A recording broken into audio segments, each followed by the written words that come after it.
आणि महाराष्ट्राच्या राजकारणातनं आणखी एक महत्त्वाची माहिती हाती येते। काँग्रेसचे आणखी 2 आमदार भाजपच्या गळाला लागल्याची माहिती सूत्रांकडून समोर येते।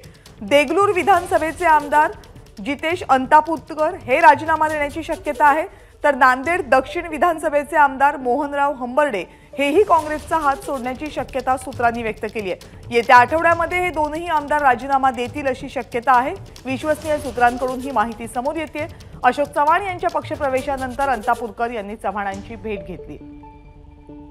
आणखी माहिती सुशांत सावंत आपल्याला देत आहेत। सुशांत, काय अपडेट आहे? कविता, आपण जर बघितलं असेल तर दुपारी अशोक चव्हाण यांनी भाजपमध्ये प्रवेश केल्यानंतर आता खऱ्या अर्थानं मिशन ऑपरेशन लोटसला खऱ्या अर्थाने सुरुवात झालेली आहे। अशोक चव्हाण यांच्या पक्षप्रवेशानंतरच आपल्याला खात्रीलायक सूत्राने माहिती दिलेली आहे। त्यामध्ये काँग्रेसचे आणखी 2 आमदार जे आहेत ते भाजपच्या संपर्कात आहेत।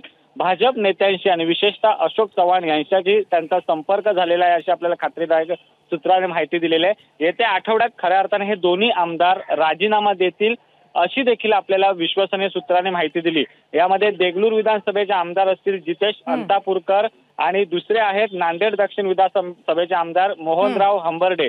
हे दोन्ही काँग्रेसचे आमदार जे आहेत ते आता भाजप नेत्यांच्या संपर्कात आहेत। भाजप नेते या दोन्ही आमदारांशी चर्चा करतायत, कशा पद्धतीने पुढची रणनीती ठरवायची, कशा पद्धतीने पक्षप्रवेश होतील याची चर्चा सध्या सुरू आहे। अशोक चव्हाण यांची नुकतीच आपण जर बघितलं असेल तर जितेश अंतापूरकर यांनी त्यांची भेट घेतली आणि खऱ्या अर्थाने आता हालचालींना वेग आलेला आहे। कविता, सगळ्यात महत्त्वाचं नांदेड लोकसभा मतदारसंघातले हे दोन्ही मतदारसंघ आहेत, त्यामुळे भाजप नांदेड लोकसभा मतदारसंघ पुन्हा एकदा आपल्या ताब्यात घेण्यासाठी प्रयत्नशील असल्याचं आता स्पष्ट होतंय।